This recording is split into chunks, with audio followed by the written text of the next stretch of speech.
বুকের ভিতর তুমুল ঝড়, বুক পেতেছে গুলি কর। আওয়ামী লীগ যদি দেশকে ভালোবাসতো তাইলে তারা পালিয়ে যেত না। আমরা এমন একটি সমাজ চাই, সেই সমাজ যদি গড়তে হয় তাহলে আমাদের জাতীয় ঐক্য লাগবে। ওয়ালটনের পণ্য কিনে জিতে নিতে পারেন নগদ 20 লক্ষ টাকা। Double million offer, Walton fridge কিনে পেতে পারেন 20 লক্ষ টাকা। রয়েছে কোটি কোটি টাকার নিশ্চিত উপহার। আওয়ামী লীগ যদি দেশকে ভালোবাসতো তাইলে তারা পালিয়ে যেত না। যারা দেশকে ভালোবাসে তারা সুদিনে দুদিনে ঝুঁকি নিয়ে তার প্রিয় দেশে। আমাদের নেতৃবৃন্দ দেশকে ভালোবেসেছেন বলেই তাদের কেউ পালিয়ে যাওয়ার চেষ্টা করেন না। বরঞ্চ কাশিম আলী দেশের বাইরে ছিলেন, আমেরিকায় ছিলেন। তার কতিপয় বন্ধুরা কি তাকে পরামর্শ দিয়েছিলেন, don't come back in Bangladesh. তিনি জিজ্ঞেস করেছিলেন হোয়াই।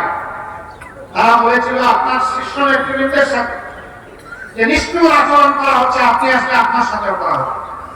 তিনি বলেছিলেন আমি আমেরিকায় বসে আমার বিরুদ্ধে যে মিথ্যা অভিযোগ দায়ের করা হয়েছে, আমি এখানে থেকে তার দায় নিতে চাই না। আমি দায় নিতামের জন্য বাংলাদেশে ফিরব, প্রয়োজনে আমি শহীদ হব। হাসি মুখে শাহাদত বরণ করেছেন। তার তো পালানোর ব্যাপার ছিল না, তিনি ছিলেনই বাইরে। কিন্তু তিনি এসেছেন বাংলাদেশে ফিরে, কারণ তিনি এই মাটি এবং এই মানুষকে ভালোবাসেন। আমরা যারা এই মাটি এবং মানুষকে ভালোবাসি আমরা পালিয়ে যাই না।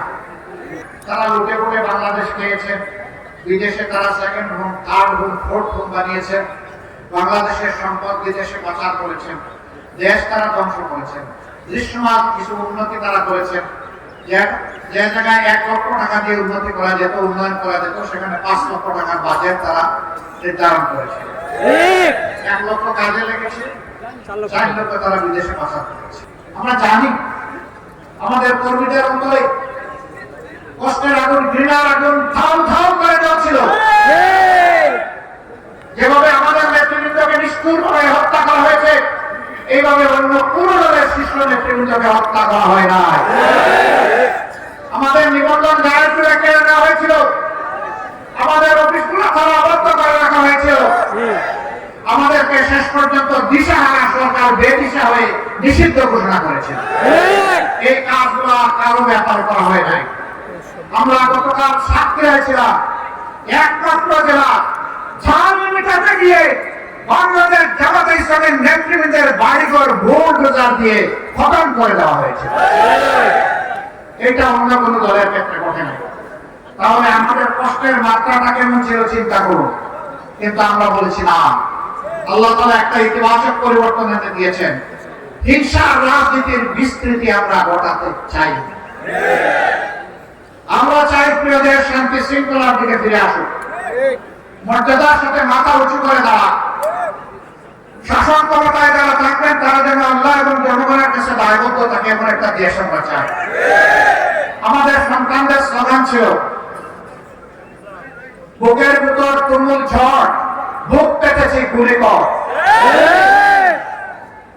তাদের সেই তুমুল ঝড়টা কি ছিল?